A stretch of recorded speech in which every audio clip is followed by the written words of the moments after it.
قال العاهل المغربي الملك محمد السادس إن المغرب سيظل في صحرائه والصحراء في مغربها، وذلك في خطاب ألقاه في الذكرى 39 للمسيرة الخضراء. وأكد محمد السادس في خطاب تلفزيوني على عزم بلاده مواصلة تنمية الأقاليم الصحراوية ورفع المستوى الاجتماعي والاقتصادي للصحراويين. في خطاب اتسم بلهجته القوية، اعتبر العاهل المغربي الملك محمد السادس أن مبادرة الحكم الذاتي هي أقصى ما يمكن أن تقدمه الرباط كمقترح في إطار التفاوض لحل نزاع الصحراء، وقال إن حل القضية لن يتم دون تحميل الجزائر المسؤولية باعتبارها طرفا رئيسيا في النزاع، معتبرا أن قضية الصحراء بالنسبة إلى المغرب هي قضية وجود لا حدود، وأن بلاده على طاولة المفاوضات لا تفاوض على سيادتها ووحدتها الترابية. دون تحميل المسؤولية للجزائر الطرف الرئيسي في هذا النزاع لن يكون هناك حل، وبدون منظور مسؤول للواقع الأمني المتوتر بالمنطقة لن يكون هناك استقرار. مخطئ أيضا من يحاول مقارنة الصحراء بتيمور الشرقية أو ببعض النزاعات الترابية بأوروبا الشرقية، لأن لكل قضية خصوصياتها، وارتباط سكان الصحراء بالمغرب ليس وليد اليوم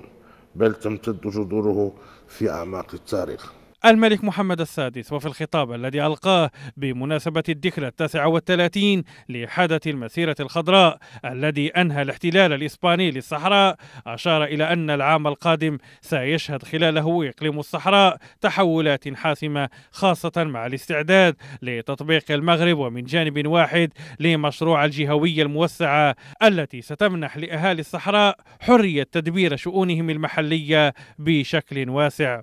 لقد عرفت هذه المناطق العزيزة علينا منذ استرجاعها العديد من المنجزات في مختلف المجالات، غير أن الأوراش التي سنقدم عليها إن شاء الله خلال السنة المقبلة تعتبر حاسمة لمستقبل المنطقة،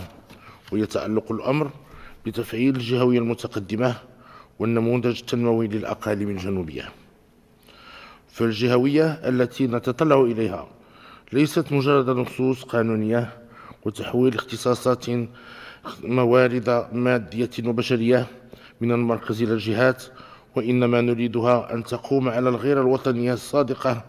على الوحدة الترابية للبلاد. ولأول مرة في تاريخ المملكة حبل خطاب ملكي رسمي في المغرب بلاءات كبرى. وتأكيدا لموقف المغرب بهذا الشأن أقول لا لمحاولة تغيير طبيعة هذا النزاع الجهوي وتقديمه على أنه مسألة تصفية الاستعمار، فالمغرب في صحرائه لم يكن أبدا قوة محتلة أو سلطة إدارية، بل يمارس صلاحياته السيادية على أرضه، لا لأي محاولة لمراجعة مبادئ ومعايير التفاوض، ولأي محاولة لإعادة النظر في مهام المينيوكسو أو توسيعها، بما في ذلك مسألة مراقبة حقوق الإنسان، لا لمحاباة الطرف الحقيقي في هذا النزاع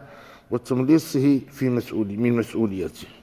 لا لمحاولة التوازي بين دول عضو في الأمم المتحدة وحركة الانفصالية. وبعد 39 سنة من تحرير المغرب للجزء الجنوبي من بلاده، فإن المنطقة عرفت تحولات جذرية تميزت بظهور مدن متطورة تحفل بمنشآت صناعية كبرى وبموانئ بحرية ومطارات جعلت الصحراء المغربية تختلف بشكل بارز عن باقي مناطق الصحراء الإفريقية الكبرى.